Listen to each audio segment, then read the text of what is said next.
Mawaƙi Nura Inuwa ya bayyana album ɗinsa na shekara ta 2022 kamar dai yadda mawaƙin ya faɗa zai saki sabon album ɗinsa a wannan shekara. Mawaƙin dai ya bayyana haka ne a yayin da ya gabatar da wani bidiyo a shafinsa na Instagram, inda kuma mawaƙin Nura Inuwa ya yi ikirarin cewa a jira album ɗin nasa da zai fitar a wannan shekara ta 2022, amma kuma kar mutane su sa rai da fitar da album ɗin a farkon shekarar, wanda shi ma kanshi bai tsaye da lokacin da zai fitar ba a cikin shekarar ta 2022 kamar yadda ya saba fitarwa a shekarun baya, amma kuma ya tabbatar da cewa album din nasa zai zo a shekara ta 2022, inda kuma ya kara da cewa zai fito da wasu waƙoƙi da za su fito a cikin album din wanda zai saki a cikin shekarar ta 2022, kuma waɗannan waƙoƙi za su yi matuƙar ƙayatarwa tare da jan hankalin mai sauraro, kuma mai yiwuwa ne ya faɗi sunan album ɗin nan gaba kaɗan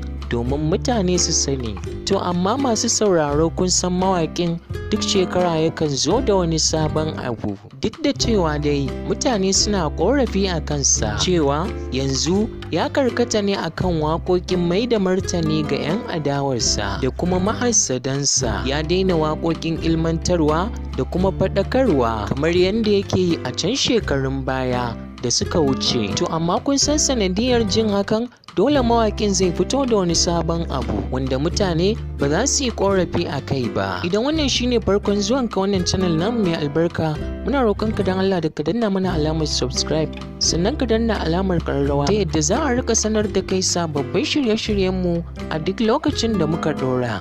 Mun gode. Shin koyaushe Nura Inuwan zai saki album ɗin nasa? Masu sauraron mu ku ci gaba da kasancewa tare da mu a wannan tasha domin sanar da ku lokacin sakin wannan album. Idan lokaci yayi za mu sanar da ku a wannan tasha. Kai dai kar ka manta ka danna alamar subscribe tare da liking a wannan bidiyo. Mun gode.